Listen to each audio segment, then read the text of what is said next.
Hi submarine friends. There's been a slight change of plans.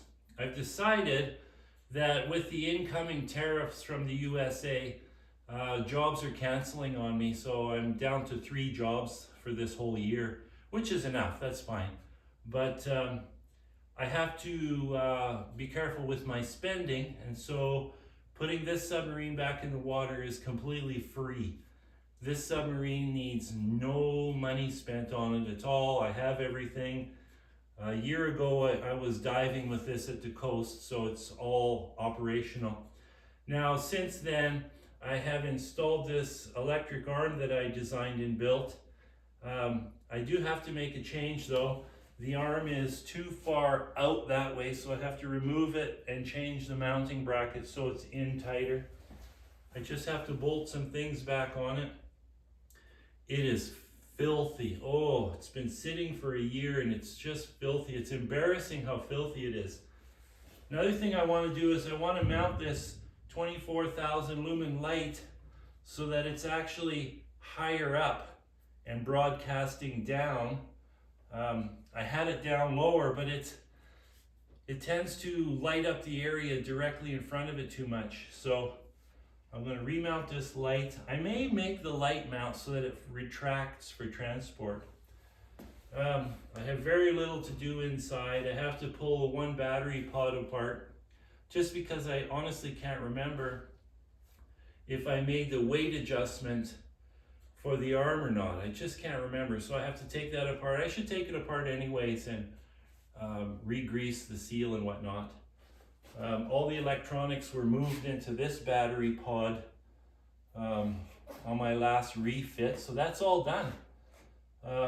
There's very little to do. So what I'm doing is the first week in May, I have a plan to go search for a wreck that we found on our side scan sonar. So we're looking for the Kootenay Lake gold boulder, and in doing that, we've located a boat that we want to investigate. Now the boat is, honestly I can't remember, but it's under 300 feet deep, but it's more than 200 feet deep. So I have a dive team coming with me. So we're going to dive it with closed circuit divers, and we're going to dive it with the submarine. Now the closed circuit divers, they'll only go down and have a quick look to see if it's there. They can't spend much time because they don't want to do a long decompression. So I can stay down there all day. So that's why we bring a submarine, and I can hunt for it.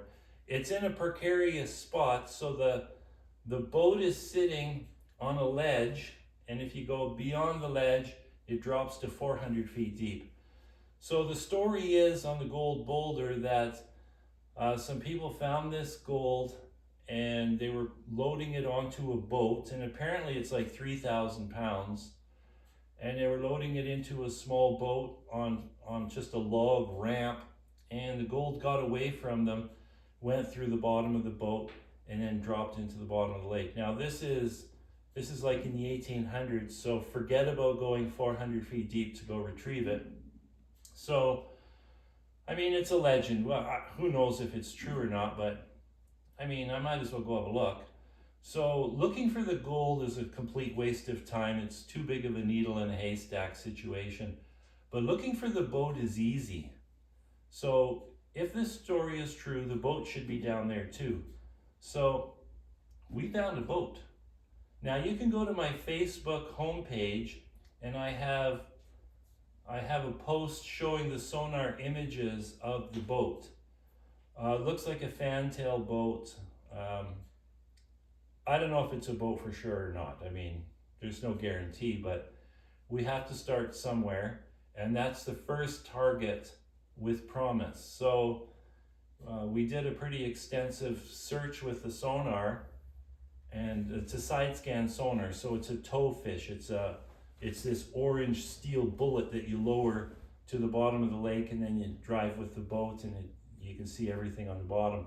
Now, the sonar image is 120 feet. So the fish was 120 feet off the bottom. We had to do that because it's literally 10 feet from the rock shore. It's like literally a vertical cliff, but we keep running into things on the bottom, like outcroppings of rock. So we had to raise the fish because we were destroying the fish. So anyways, we're gonna go and check that target.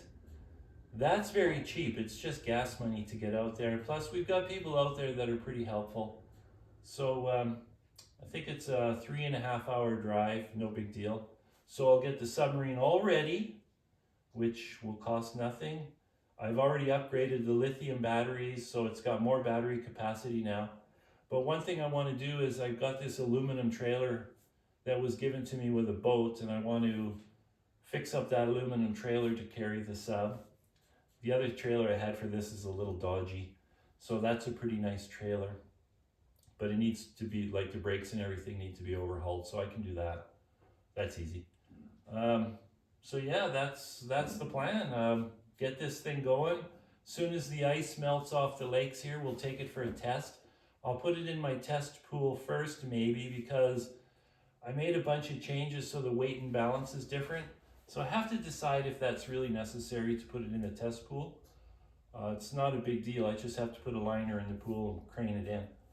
So yeah, that's the plan. I'm going to continue working on this because I have materials and parts and whatnot, but in the morning it's rather chilly in the other shop. So what I'm going to do is I'll work on this until it's like +8 or 10 over in the other shop, and then I'll go work there for the rest of the day.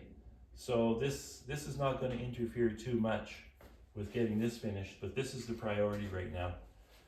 I mean, this is a very expensive submarine sitting here doing absolutely nothing.